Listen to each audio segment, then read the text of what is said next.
வணக்கம். செல்வகுமாரின் அனைத்து மாநிலங்களுக்குமான இந்திய வானிலை ஆய்வறிக்கை 2025 ஜூன் 30 திங்கட்கிழமை அதிகாலை நிலவர ஆய்வறிக்கை. அதிகாரப்பூர்வ வானிலை அறிக்கைக்கு இந்திய வானிலை ஆராய்ச்சித்துறை அறிக்கையை பார்க்கவும். வானிலை அமைப்பு வட இந்தியாவிலே பாகிஸ்தான் தொடங்கி ஒடிசா, மேற்கு வங்கம், வங்கதேசம் இடைப்பட்ட பகுதி வரைக்கும் 3 நிகழ்வுகள். பாகிஸ்தானில் காற்றழுத்த தாழ்வு பகுதி, வட இந்திய நிலப்பகுதியில் ஒரு காற்று சுழற்சி, புதிய காற்று சுழற்சி தாழ்வு பகுதியாகி தற்பொழுது வங்கதேசம், ஒடிசா இடைப்பட்ட மேற்கு வங்க கரையோரம் நீடித்துக் கொண்டிருக்கிறது. இதன் காரணமாக வட மாநிலங்கள் முழுவதும் நல்ல மழை. வடக்கு ஒடிசா மற்றும் மேற்கு வங்கம், வடகிழக்கு மாநிலங்கள் எல்லாம் நல்ல மழை. குறிப்பாக அசாம், மேகாலயா, மேற்கு வங்கம், வடக்கு ஒடிசா நல்ல மழை பொழிந்து வருகிறது. மேலும் பார்த்தீங்கன்னா உத்தரப்பிரதேசம், டெல்லி, உத்தரகாண்ட் கனமழை பொழிவு, மிக கனமழை பொழிவு வரைக்கும் ஆங்காங்கே. அரபிக்கடல் காற்று தரையேறும் இடமாகிய மகாராஷ்டிரா மற்றும் கோவா பகுதிகளிலும் கனமழை. இந்த நிலையில் இப்பொழுது மழை பொழிந்து கொண்டிருக்கிற நிலையில் இன்றைக்கு எங்கெல்லாம் மழை இருக்கும் என்பதை பார்ப்போம். இன்றைக்கு ஆந்திர பிரதேசத்தோட வடக்கு பகுதி விசாகப்பட்டினம், ஸ்ரீகாகுளம், விஜயநகரம், மேலும் ஒட்டுமொத்த ஒடிசா, ஒட்டுமொத்த சத்தீஸ்கர், மகாராஷ்டிராவின் கிழக்கு பகுதி நாக்பூருக்கு கிழக்கே உள்ள பகுதிகள், வடகிழக்கு மாநில பகுதி குறிப்பாக அசாம், மேகாலயா மற்றும் மேற்கு வங்கம், அண்டை நாடாகிய பூட்டான் மற்றும் வங்கதேசம், நேபாளம், நம்முடைய மாநில பகுதியாகிய பீகார், ஜார்க்கண்ட், உத்தரப்பிரதேசம், மத்திய பிரதேசம், மேலும் டெல்லி, உத்தரகாண்ட், பஞ்சாப், இமாச்சல் பிரதேசம், சண்டிகர் போன்ற பகுதிகளெலாம் மிக கனமழை பொழிவு. அதிக கனமழை பொழிவு ஒரு சில இடங்களில் இருக்கும். அதீத மழைப்பொழிவு கூட ஓரிரு இடங்களில் இருக்கும். இதைத்தான் மேக வெடிப்பு மழை என்பார்கள். கடந்த சில நாட்களிலே பல இடங்களிலே பாதிப்பு ஏற்படுத்தியிருக்கு. இமாச்சல பிரதேசம் மற்றும் பல்வேறு இமயமலை ஒட்டிய பகுதியெல்லாம் பாதிப்பை ஏற்படுத்தக்கூடிய மழை பொழிந்து கொண்டிருக்கு.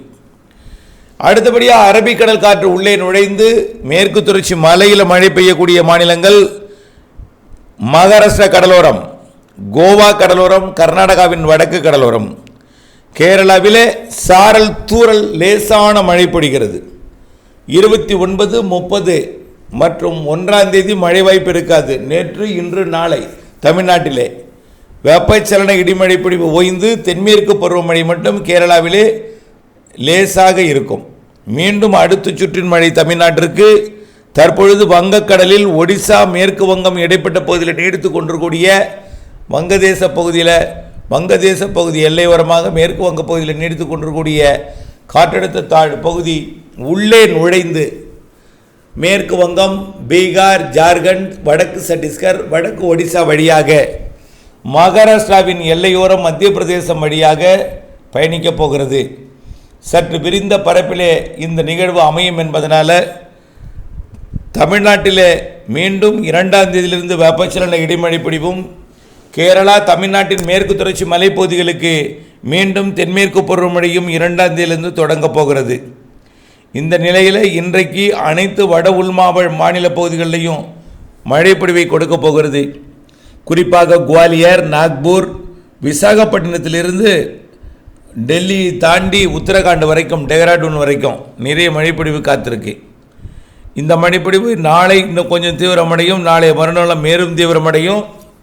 2ஆம் தேதி வாக்கில் இந்த நிகழ்வு ராஜஸ்தான் பகுதிக்கும் குஜராத்திற்கும் தீவிர மழைப்பொழிவை கொடுக்கும், மகாராஷ்டிரா கடலோர பகுதிகளுக்கும். அடுத்ததாக அடுத்த நிகழ்வு ஒடிசா கடலோரம் வந்து நேரடியாக ஒடிசா, சத்தீஸ்கர், ஜார்க்கண்ட், பீகார் மற்றும் மகாராஷ்டிரா, மத்திய பிரதேசம் வழியாக மகாராஷ்டிராவின் வடக்கு பகுதி மற்றும் குஜராத் பகுதியை நோக்கி நகரும். இதனால் தொடரும் மழை 2ஆம் தேதியிலிருந்து தொடங்கும் மழை 3ஆம் தேதியிலிருந்து தீவிரமடைந்து 8ஆம் தேதி வரை தொடரக்கூடிய மழையாக நல்ல ஒரு மழைப்பொழிவாக தமிழ்நாட்டில் அனைத்து மாவட்டங்களுக்கும் மாலை இரவு நேரத்தில் ஆங்காங்கே பொழியும். மேற்கு தொடர்ச்சி மலை மற்றும் கேரளாவிலே சாரல் மழையாக மிதமான மழையாக தொடங்கி சற்று கனமழையாக மாறிவிடும் 5ஆம் தேதி 6ஆம் தேதி 7ஆம் தேதி 8ஆம் தேதி எல்லாம். அதே நேரத்தில் வட இந்திய நிலப்பகுதிகளுக்குள் நுழையும் அந்த தாழ்வு சுழற்சி மகாராஷ்டிரா மத்திய பிரதேசத்திற்கு அதீத மழைப்பொழிவை கொடுத்து குவாலியர், டெல்லி, அலகாபாத் மற்றும் ஜோத்பூர், அகமதாபாத் மற்றும் அப்படியே வடக்கே லாகூரிலிருந்து பாகிஸ்தான் எல்லையோரம் வரைக்கும் நல்ல மழைப்பொழிவை வரக்கூடிய 5, 6, 7, 8 தேதிகளில் கொடுக்க போகிறது. இது வரக்கூடிய 5, 6, 7, 8 தேதிகளில் மகாராஷ்டிரா மற்றும் குஜராத் இடைப்பட்ட பகுதி வழியாக இந்த நிகழ்வு அரபிக்கடலை அடையும். அரபிக்கடலை வடக்கு, அதாவது கராச்சியை ஒட்டி பாகிஸ்தான் எல்லையோரத்தில் அடையும்.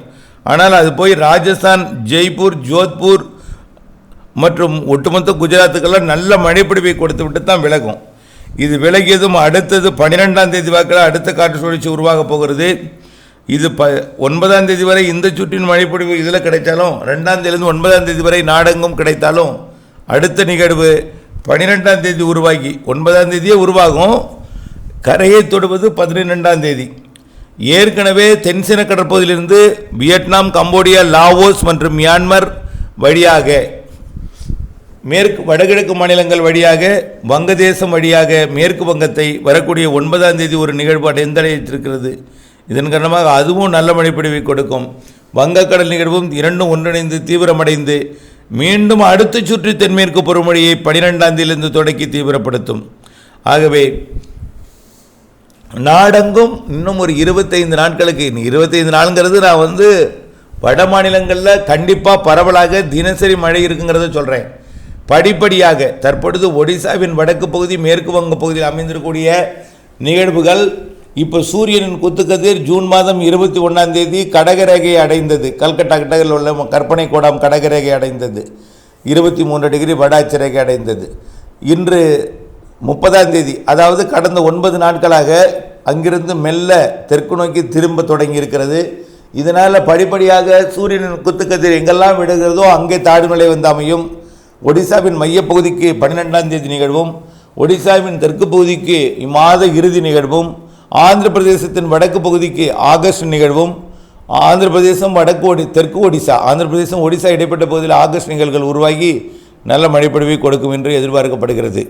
ஆகவே நாடெங்கும் நல்ல மழைப்பொழிவை இன்னும் 2 மாதங்களுக்கு கொடுக்கும். அதற்கு பிறகு படிப்படியாக தென் மாநிலங்களுக்கு தீவிரமடையும். ஆந்திர பிரதேசம், தெலுங்கானா, மகாராஷ்டிரா, கோவா, கர்நாடகா, தமிழ்நாடு, புதுச்சேரி, காரைக்கால் எல்லாம் வரக்கூடிய ஆகஸ்ட், செப்டம்பரில் நிறைய மழைப்பொழிவு காத்திருக்கு. குறிப்பாக செப்டம்பர் 2வது வாரத்திலிருந்து வடகிழக்கு பருவமழை போலவே வலுவான மழையெல்லாம் இருக்கிறது. ஆகவே நல்ல மழை இருக்கு, நம்பிக்கையுடன் இருப்போம். வானிலை அப்டேட்ஸுடன் இணைந்திருப்போம்.